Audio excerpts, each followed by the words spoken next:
This winter's storms and heavy rainfall have proven yet again how difficult it is to control the Quoile. Just take a look at this. This is the outskirts of Downpatrick, and you get a sense of the real scale of the problem.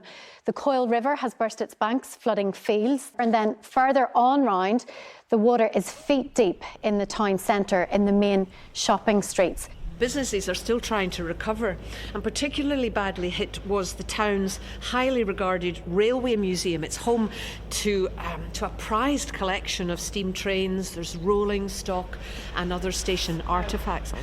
It's all run by volunteers, and the chairman is a BBC Northern Ireland colleague of mine, Robert Gardner.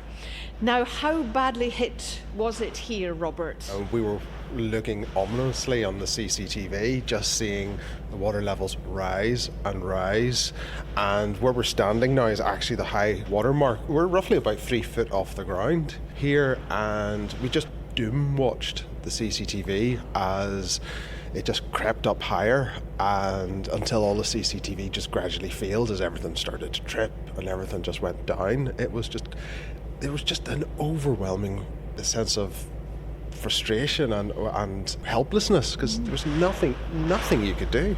If the water had got into these vintage wooden-bodied carriages, that's years of work undone. Everything would have swollen, everything would have been contaminated, and we were just very, very lucky it stopped going over 4 feet in high. Everywhere you look, you still see the evidence of it. Everything's still dirty, everything's still sticky with oil and things that's spread out, and this whole building will still need to be professionally disinfected and decontaminated, because you have no idea what the sort of water was that came into the building. We've come outside and we're looking across the landscape. You can see from the growth there, that's obviously marshland below the hills there. Pure marshland in the 1840s, 1848.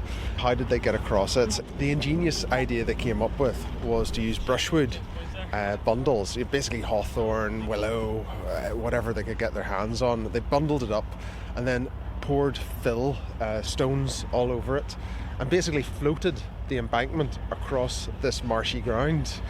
And it worked incredibly well, but you can see, it's quite funny because you can see each year as the water table goes up and down, the track does tend to move as well.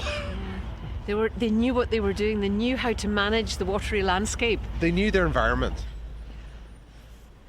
You still use a piece of the line? Yeah, the original railway was closed in 1950, and we got going around 1982, 84, and painstakingly reconstructed part of that line out 2 miles out to Enshabbey.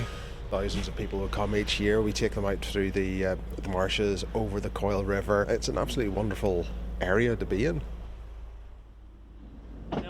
Change it back once it passed, let the Komatsu back out. You're just testing out some of the carriages on the line at the minute, just on this short run here. Yes, it's just taking one of the units out. This particular unit, it was the least affected of them because of where it was. The water didn't actually get into its traction motors. And if we're getting back in operation this year, it's going to be that vehicle that will save us.